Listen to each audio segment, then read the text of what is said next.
Hello അസ്സാം വലൈക്കും. ഇന്ന് ഞാൻ ഇവിടെ വന്നിരിക്കുന്നത് പയ്യോളിയിലാണ് കേട്ടോ. പയ്യോളിയിൽ നമ്മളിവിടെ വർക്ക് ചെയ്യേണ്ടി വന്നതാണ്. അപ്പോൾ ഇവിടെ ജസ്റ്റ് പുഴയിലൊന്നും ഇറങ്ങി നോക്കാം. പുഴയിലിറങ്ങിയത് എന്തിനാന്ന് വെച്ചാൽ ഇത് കണ്ടൽക്കാടുകളാണ് കേട്ടോ. അപ്പോൾ നമ്മുടെ പുഴയുടെ വക്കത്തെ ചെറിയൊരു ദ്വീപുണ്ടല്ലോ, ആ ദ്വീപിനകത്ത് പിന്നെ നടാള പരിപാടിയാണ്. നടാള കാരണം എന്താണെന്ന് വെച്ചാൽ ആ ദ്വീപിൻ്റെ മണ്ണ് ഈ ഓളം തട്ടിയിട്ട് ഇങ്ങനെ ഇടിഞ്ഞു പോകുന്നുണ്ട്.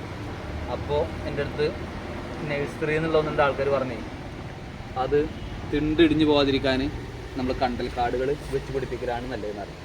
അപ്പോൾ അത് എവിടെ നിന്ന് കിട്ടുകയെന്ന് വെച്ച് നോക്കുമ്പോൾ ഇതിങ്ങനെ ഈ പയ്യോളി വടകര പിന്നെ കൊയിലാണ്ടി ഭാഗങ്ങളിലുള്ള പുഴക്കരയിൽ കാണുന്നതാണ്. ഇതാണ് അതിൻ്റെ വിത്ത്, അതായത് കണ്ടൽക്കാടിൻ്റെ വിത്താണിത്. ഈ സാധനം ഇതിൻ്റെ പ്രത്യേകത എന്ന് വെച്ചാൽ വയങ്ങൽ തരാം.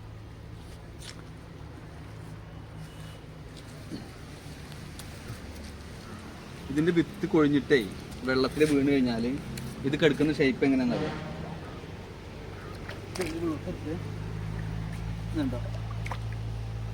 ഇങ്ങനെ കിടക്കുക, അതായത് അതിൻ്റെ തലഭാഗം മുകളിലേക്ക് വരും, ഈ കടഭാഗം നേരെ അടിയിലേക്ക് പോകും, ഓട്ടോമാറ്റിക് അടിയിലേക്ക് പോകും. അങ്ങനെ പോകുമ്പോൾ എന്താ വെച്ചാൽ ഈ വേര് തന്നെത്താനെ ചളിയിൽ പടരും, അതായത് ചളിയിൽ അതിന് പിടുത്തം കിട്ടും. അങ്ങനെയാണ് ഈ സാധനം പുഴക്കരയിൽ എന്താവണത്, വളർന്ന് പിടിക്കണത്. അപ്പോൾ ഇത് നമ്മുടെ നാട്ടിലില്ല, അതായത് പട്ടാമ്പിയിൽ നമ്മുടെ പരിസരങ്ങളിൽ ഈ കണ്ടൽക്കാട് സിസ്റ്റമായിട്ടില്ല ഇത്. പിന്നെ അപ്പോൾ നമ്മളുടെ പുഴയുടെ അവിടെ കറക്റ്റ്, അതായത് അതിൻ്റെ കര സേഫ്റ്റി ആയിട്ട് അവിടെ നിൽക്കാൻ വേണ്ടിയിട്ടാണ് നമ്മൾ കൊണ്ട് ചെയ്യുന്നത്. അതല്ല നമ്മൾ പുഴയിൽ വേറൊരു ദുരുപയോഗം ചെയ്യാൻ വേണ്ടിയിട്ടല്ല. ഇത് നമ്മളവിടുത്തെ ദ്വീപ് മറ്റേ കേട് വന്ന് പോകണ്ടെന്ന് എഴുതിയിട്ട് നമ്മൾ സെറ്റ് ചെയ്യുന്നതാണ്. ഇതിൽ വിത്ത് നിൽക്കുന്ന ഇങ്ങനെ കേട്ടോ, അതിങ്ങനെ മുളച്ച് വന്ന് നിൽക്കുന്നുണ്ടോ. അപ്പോൾ ഇതിങ്ങനെ പതുക്കെ ഇങ്ങനെ പറിച്ചെടുത്ത് കഴിഞ്ഞാൽ ഇതിൻ്റെ ചെറിയ വേരുകളുണ്ടാവും. ഓക്കെ, അപ്പോൾ ഇത് നമ്മൾ അവിടുത്തെ പുഴയിൽ കൊണ്ടുപോയി നടും. അതുപോലെ തന്നെ 2 വെറൈറ്റി ചെടികളാണ്. ഈ ചെടികളൊന്നും നമ്മളവിടെ ഇല്ലാത്തതാണ്. ഇതൊക്കെ പുഴക്കരയിൽ കൊണ്ട് നടാനാണ് കേട്ടോ. ഓക്കെ, ഇൻഷാ അല്ലാ ഇത് ഇനി അവിടെ കൊണ്ടുപോയിട്ട് നടുന്ന ബാക്കി കാണാം. അപ്പോൾ ഇതാണ് കേട്ടോ, ഇത് ഇവിടുത്തെ ഈ പുഴ എന്ന് വെച്ചാൽ ഉപ്പുവെള്ളമാണ് കേട്ടോ. ഇത് നമ്മളെ പുഴയിൽ പിടിക്കോ ഇല്ലയെന്ന് അറിയില്ല, എന്തായാലും ട്രൈ ചെയ്യാൻ വേണ്ടി കൊണ്ടുപോവുകയാണ്. അപ്പോൾ ഇതാണ് കണ്ടൽക്കാടിൻ്റെ വിത്ത് മുളച്ചിട്ടുണ്ടാകുന്ന തൈ. ഓക്കെ,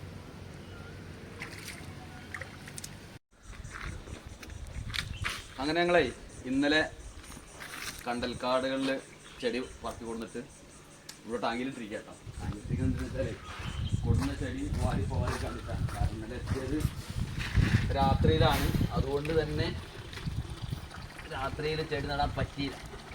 നമ്മൾ അത് തറച്ച വെള്ളം കയറി.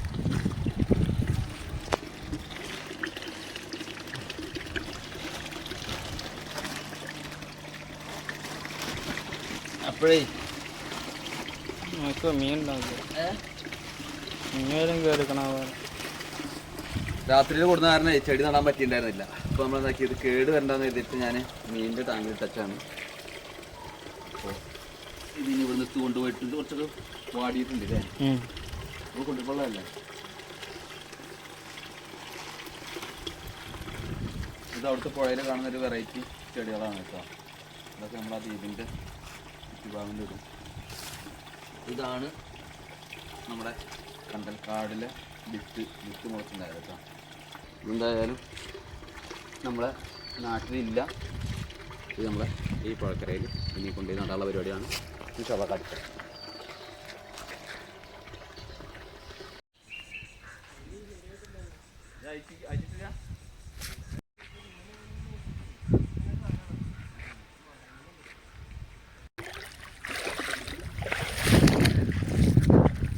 നമ്മളെ ദ്വീപ്. നമ്മളിതിനകത്ത് കുറച്ച് ചീര നട്ടിട്ടുണ്ടായിരുന്നു.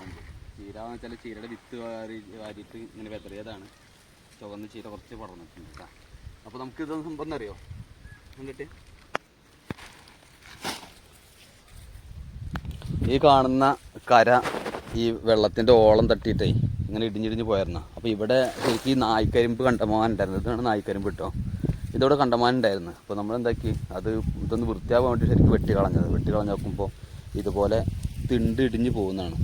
ഇതേണ്ട ഇങ്ങനെ ഇടിഞ്ഞ് പോയിക്കൊണ്ടിരിക്കുമ്പോൾ നമുക്ക് എന്തായി ഈ ഒരു തുരുത്ത് കാണാനുള്ള ഭംഗി നഷ്ടപ്പെട്ടുകൊണ്ടിരിക്കുക. അപ്പോൾ ഞാനിനി ഇത് ഓളം തട്ടിയിട്ട് ഈ തിണ്ട് ഇടിയാതിരിക്കാൻ വേണ്ടിയിട്ടാണ് നമ്മളെന്താക്കുന്നത് ഇവിടെ കണ്ടൽക്കാട് വെച്ച് പിടിപ്പിക്കാൻ ഉദ്ദേശിക്കുന്നത് കേട്ടോ. നമ്മൾ ആദ്യം നടുന്നത് ഈ ചെടിയാണ് കേട്ടോ.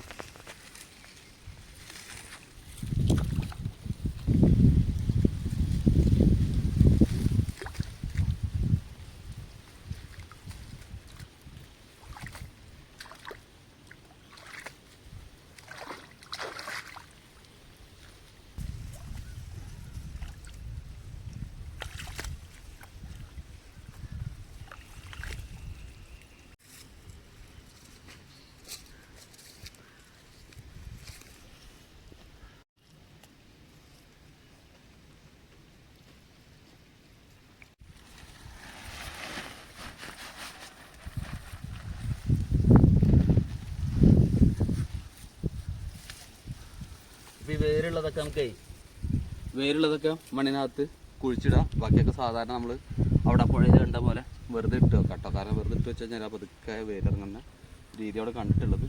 ഇൻഷാ അല്ലാഹ് നമുക്ക് അതേപോലെ തന്നെ ചെയ്യാം. ഓക്കെ,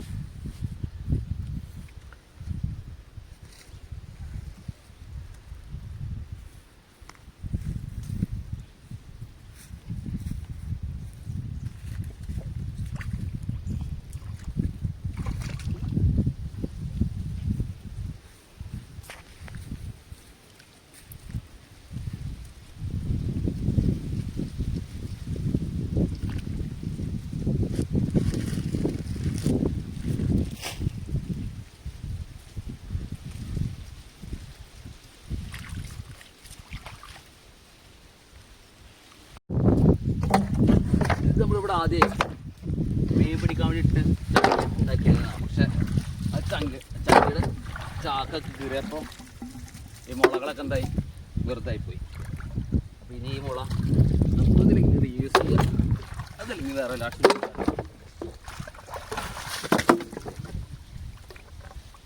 കുറേ മുളകൾ പോയി അല്ലേ.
അപ്പോഴേ എന്തായാലും ഇത് ലാസ്റ്റത്തെ വിത്താട്ടോ. അപ്പോൾ ഇത് ഇവിടെ നമ്മൾ ഇതേമാതിരി പതുക്കെ ഇങ്ങനെ നേരെ ഒരു നാട്ടി വെക്കുന്നതാണ്. ഇനി വേര് പിടിച്ച് മുളച്ച് ഇലകളൊക്കെ വന്നു കഴിഞ്ഞാൽ ഇതിൻ്റെ അവസ്ഥ എന്താണെന്ന് അറിയാം. എന്തായാലും ഇത് സാധാരണ വെള്ളമാണ്, നമ്മൾ പറിച്ചു കൊണ്ടുവന്നത് ഉപ്പ് വെള്ളത്തിൽ നിന്നാണ്. പക്ഷേ ഇവിടെ പിടിക്കോ ഇല്ലെന്ന് അറിയില്ല. എന്തായാലും ട്രൈ ചെയ്ത് നോക്കണം കേട്ടോ.